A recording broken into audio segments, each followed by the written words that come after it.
په کېلګي کې د ځوانانو د یووالي او همغږۍ لپاره ناسته او میله ترسره شوه. یاده ناسته چې د مومن خان علمزي صافي په پرلپسې هڅو او ابتکار او د ډاکټر مطیع الله صافي،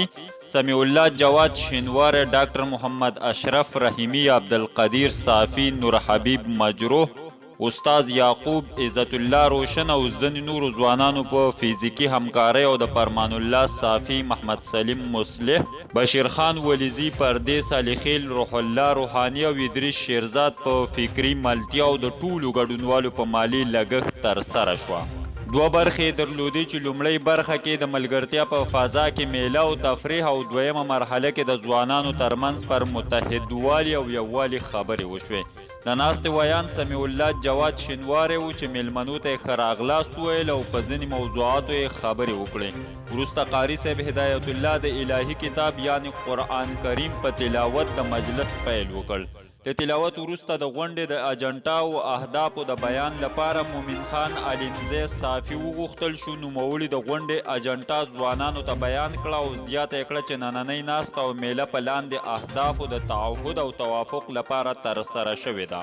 د کېلګي ځوانانو ترمنځ د یووالي او همغږۍ رامنځته کول، د ځوانانو ترمنځ د بې باورۍ فضا له منځه وړل او د پوره اعتماد فضا رامنځته کول، د مشرانو او ځوانانو ترمنځ د واټن له منځه وړل، په قاطعیت او جرأت د کېلګي ولسونو له حق څخه دفاع کول، د بغلان ولایت له نورو مدني ټولنو سره همغږي او همکاري په اړینو مسایلو کې مشوره کول، د یو واحد ادرس څخه چې د کېلګي ځوانانو ټولنه د فعالیتونه ترسره کول، د کېلګي اړوندو ستونزو د حل لپاره کوټلي ګامونه پورته کول.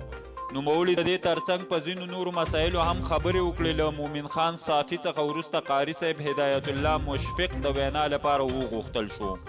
چې نوموړي هم د یووالي لپاره خبرې وکړي. وروسته نورو ویناوالو هر یو د ټولنې رئیس مطیع الله افغان، قاري عجب خان، دوست محمد افغان زوی، محمد جواد هارون زوی، ظهور الله شینواری، ډاکټر مطیع الله، ډاکټر محمد اشرف او استاد یعقوب خبرې وکړې او ټولو د غونډې اهداف او ځوانانو ترمنځ د یووالي او همغږۍ رامنځته کول تایید کړل. په پایله کې غونډه د دعا په کولو پای ته ورسېده او ویناوالو له کابل څخه راغلو میلمنو او د غونډې او میلې له جوړونکو مننه وکړه. د دغې ناستې او میلې ټول ګډونوال لاندې ځوانانو: مومن خان علمزي صافي، سمیع الله جواد شینواری، ډاکټر مطیع الله صافي، ډاکټر محمد اشرف رحیمي،